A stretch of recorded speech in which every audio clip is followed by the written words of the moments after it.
Chapter 1. From Tally-Ho to Red Dog. "Struth," said Jack Collins. "He's done it again. It's a terrible smell, a real stink. How can that dog live with himself? When he breaks wind, I want to run out of the room." "Everyone likes their own smells," said Mrs. Collins. "Oh, yes," said her husband. "Well, it's too much for me, Maureen. Tally will have to live outside the house." "It's because of what he eats," said Maureen. "It's going to make smells, and he eats so fast, too." "You know what?" Jack said. "We'll give him to the army. They can send him to the enemy, and they'll all run to get away from the stink." "Oh, he's done it again," said Maureen, holding her nose. "Tally, you're a bad dog." Tally-Ho looked up at her with one yellow eye and wagged his tail a few times. Her voice was friendly, and he thought that she was saying nice things about him. He closed his eye again and went on thinking about food. Tally-Ho was only a year old, but already he was famous for eating. He ate everything. People gave him all kinds of things to eat: paper bags, sticks, small dead animals, apples, eggshells, and Tally-Ho tried it all. He didn't like sticks much, but eggshells were all right, if they still had bits of egg inside. He ate the same food as the family ate too: meat and potatoes and vegetables. "I'm going to take him out," said Jack. "He can have a run and get some of that wind out." He stood up and went to the door. "Run time, Tally," he said. Tally began to jump up and down excitedly. The floor shook under his feet. "Get him out before he shakes the place down," said Maureen. Jack opened the door. Tally ran outside and began to jump up and down by the car. Jack opened the back door and said, "Jump in." Tally-Ho jumped onto the back seat, then at once jumped over and sat in the front seat. Jack opened the front passenger door. "Out," he said. Tally looked at him, then looked away, and found something very interesting to watch down the street. Jack didn't like this. He was an army man, and an order was an order. He picked Tally up and moved him onto the back seat. "Stay," he said. Tally waited. When the car was moving, he jumped into the front seat again. He put his head out of the open window. That way he couldn't hear any orders. Jack shook his head. "That dog just does what he wants," he said. "He thinks he's a person. I'm sure of it."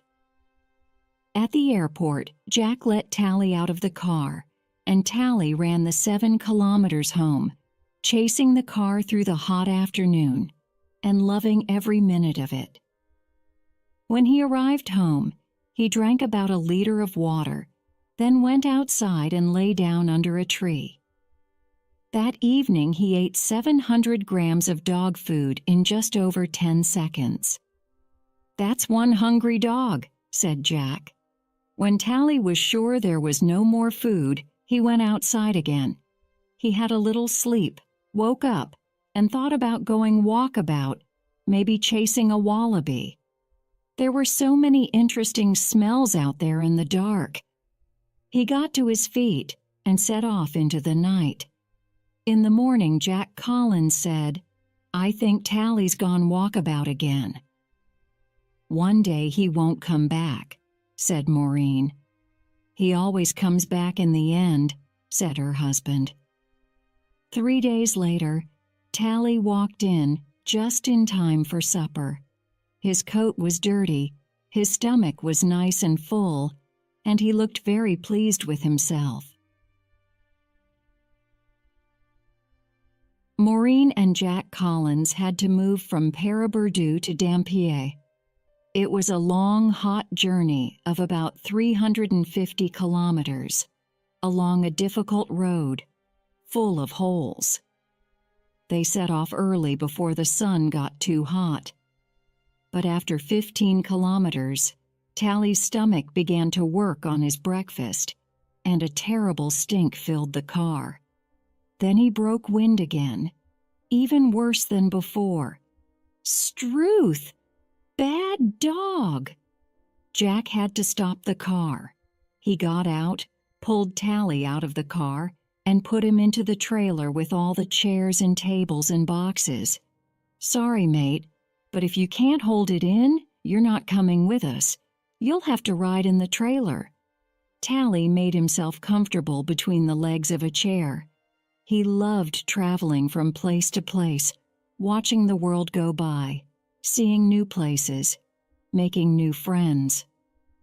In Dampier he lived with Jack and Maureen most of the time, but he often went walkabout for days at a time. One evening Jack took him out for a run on the beach. There were lots of families there, having barbecues, and Tally soon got the wonderful rich smell of meat cooking over fires. Jack took hold of Tally's collar to stop him running up to the barbecues. He didn't know any of the people on the beach, but to his great surprise, many people knew Tally. "Look, there's Red Dog," called one man. Another man came and patted Red Dog on the head. "Hello, Bluey. How you going? Welcome to the Barbie." Soon Tally escaped from Jack's hold and ran away. A minute later, Jack heard a cry. "Hey, my steak! Where is it? I put it down on my plate, and now it's gone." Then came a second shout. "Who's taken my burgers?" Jack hurried away. He knew Tally could find his way home, and he didn't want to talk to angry men about his dog stealing their dinners. Chapter 2. Red Dog, John and Nancy. "I don't think he's coming back," said Maureen. "Yes, this time he's been away a long time," Jack said, shaking his head. They both knew that Tally was no longer their dog. He was moving on, spending more and more time away. "He'll be all right," said Jack. "He knows how to find Tucker. He never goes hungry, that's for sure." Tally found life too interesting to stay in one place. He always wanted to know what was going on round the next corner. He liked people. He liked Jack and Maureen, but he didn't love anybody.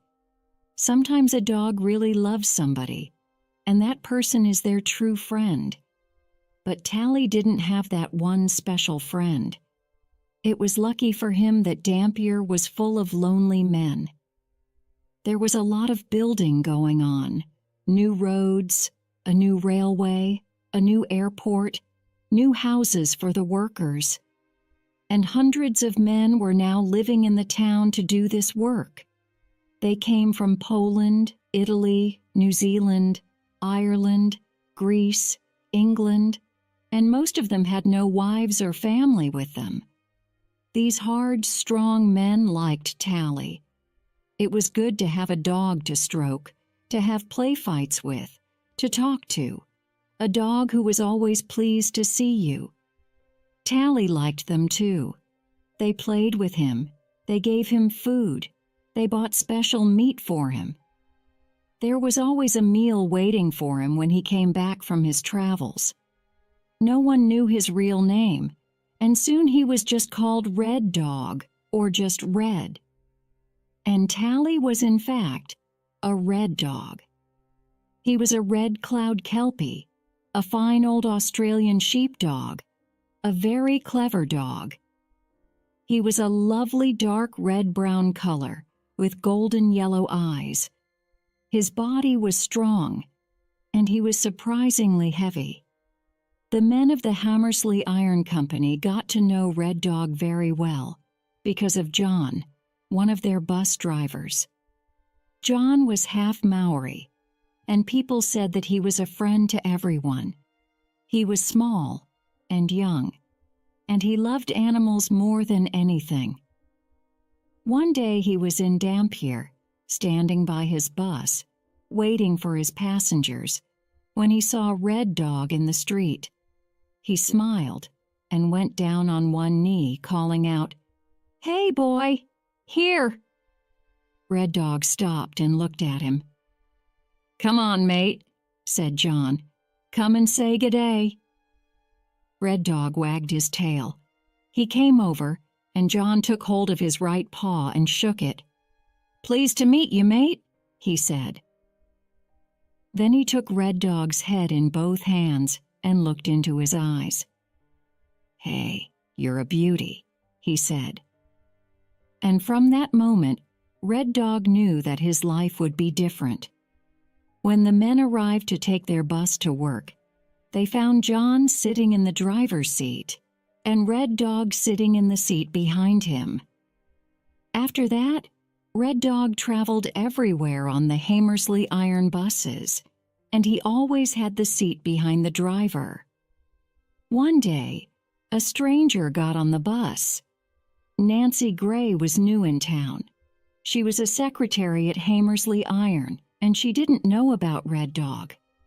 The bus was full of workers, and there were no empty seats. There was just a seat behind the driver, which had a dog in it. The men all sat there, watching and smiling. They wanted to see what would happen. "Down," said Nancy. Red Dog looked up at her, then looked away again. He did not move, and showed that he had no plans to move out of his seat. "Bad dog," said Nancy, and Red Dog showed his teeth to her, just a little.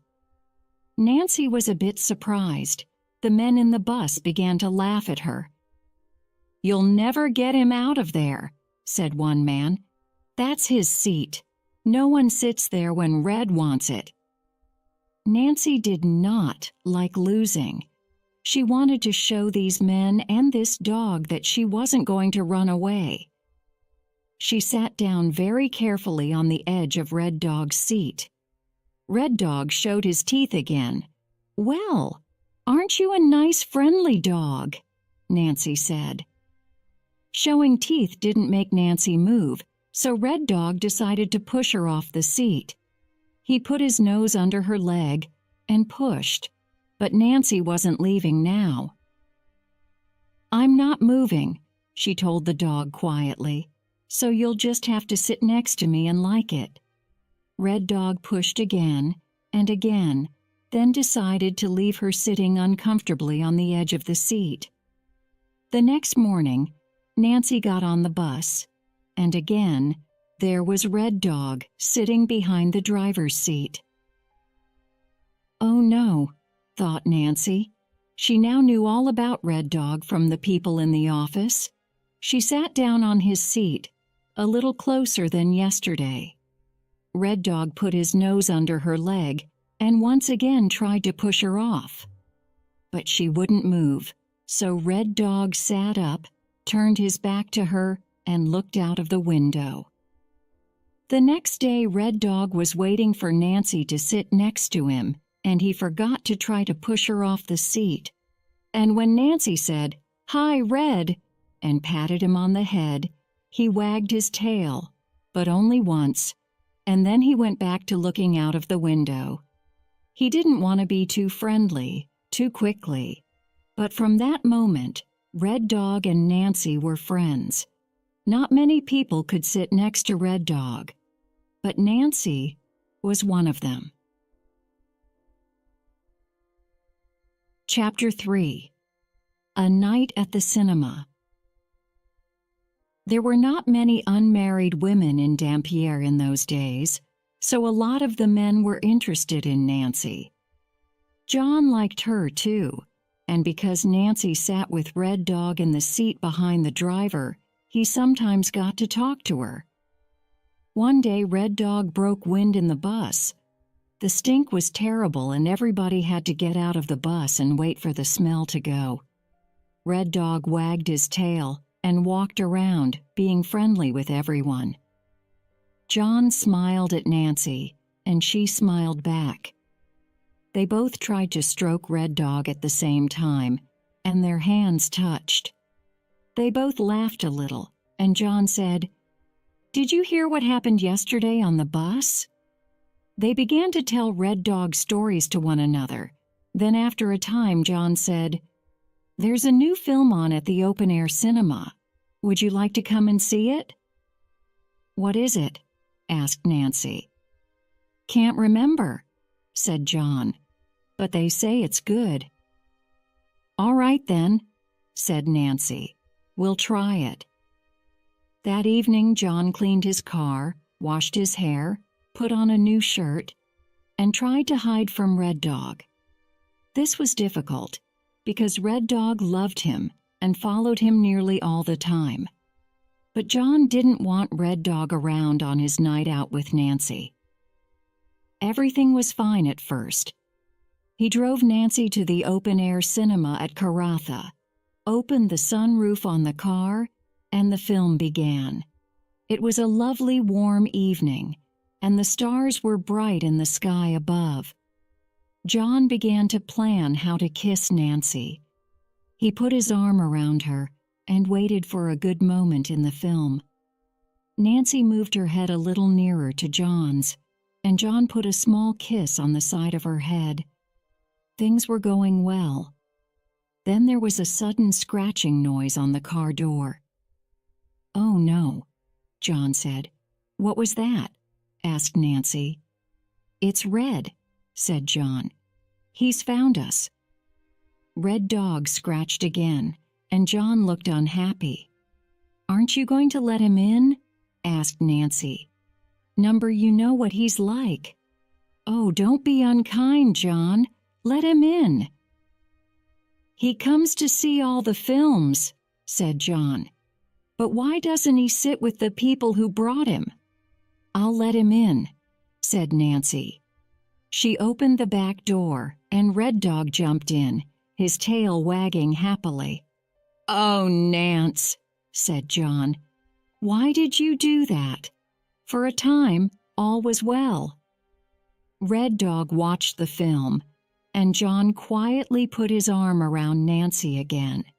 He gave the side of her head another little kiss, and at once Red Dog put his feet up on the back of the front seats and pushed his head in between them. Nancy laughed, and John said, "Get down, Red, and be quiet." The love story in the film was getting interesting, and John decided it was a good moment for his first real kiss with Nancy. But when he moved closer to her, the most terrible stink suddenly came from the back seat. "Struth," said John, and Nancy opened the door and jumped out. "Red," said John, sounding tired, "you really are a terrible dog." Red Dog looked pleased with himself, and John and Nancy never did have that kiss.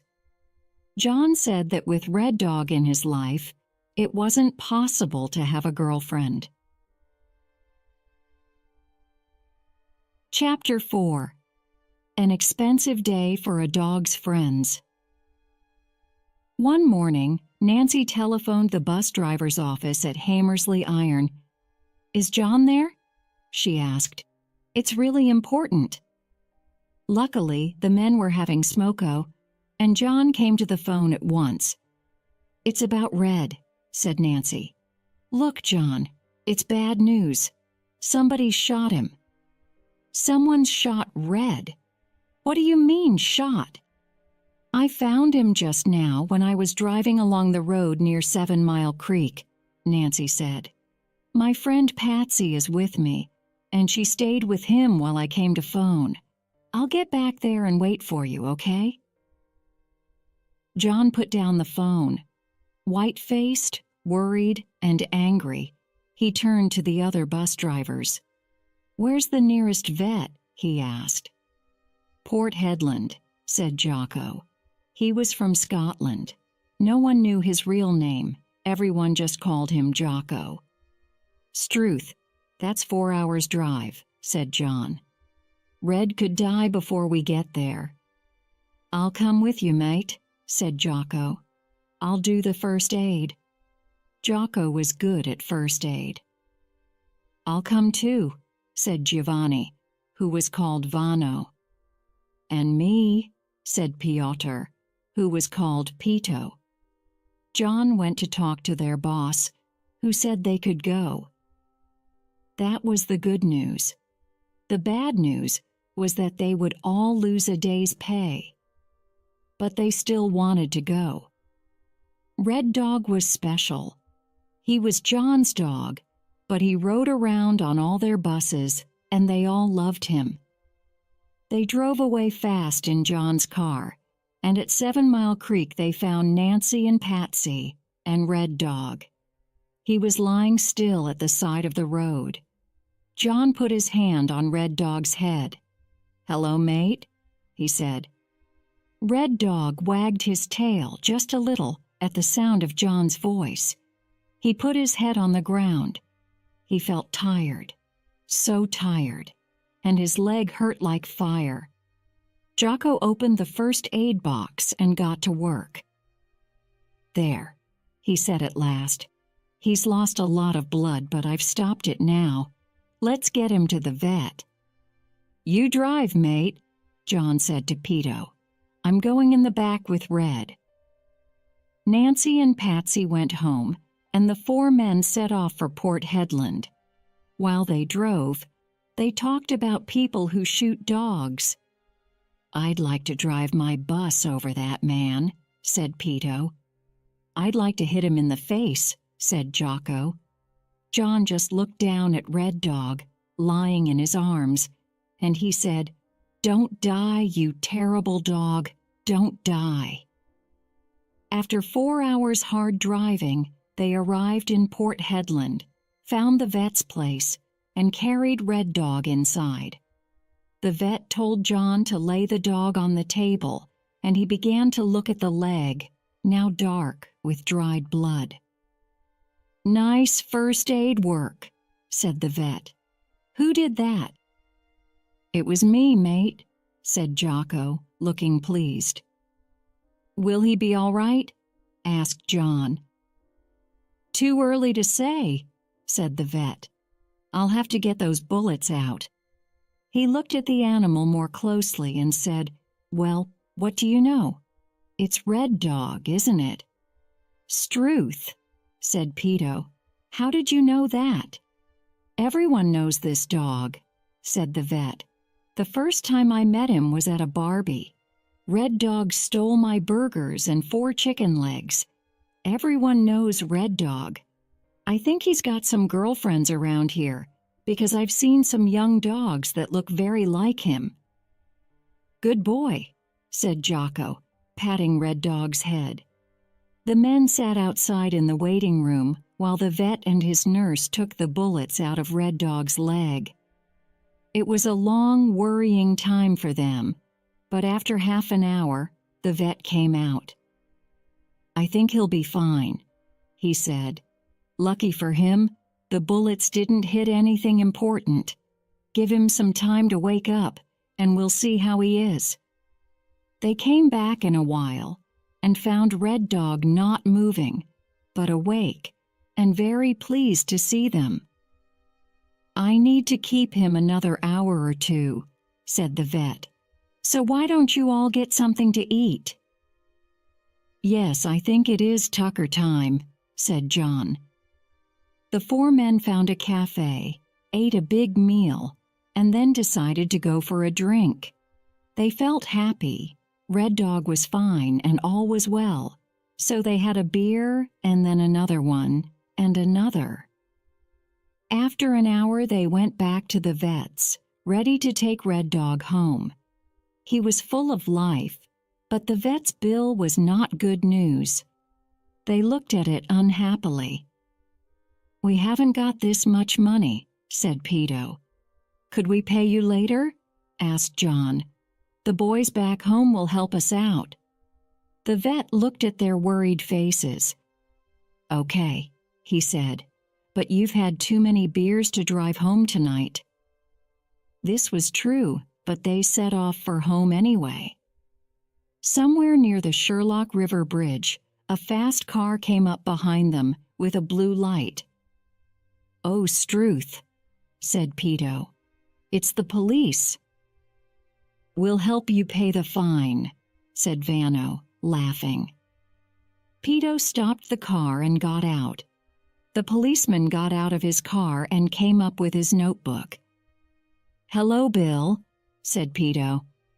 "I'm not Bill when I'm working, mate," said the policeman, who lived in the same street as Peto. "And when you're working, I'm not mate, I'm sir," said Peto, smiling. That was Peto's big mistake. It is not a good plan to be clever with a traffic policeman when you are full of beer and driving a car. The next day during Smoko, they worked out the cost of Red Dog's shooting. They lost a day's pay. There was the cost of petrol for the long drive, the cost of the meal and the beer, the vet's bill, and the police fine. "Hey," said Vano unhappily, "what say the next time we buy a plane and fly the vet in? It's got to be cheaper than this."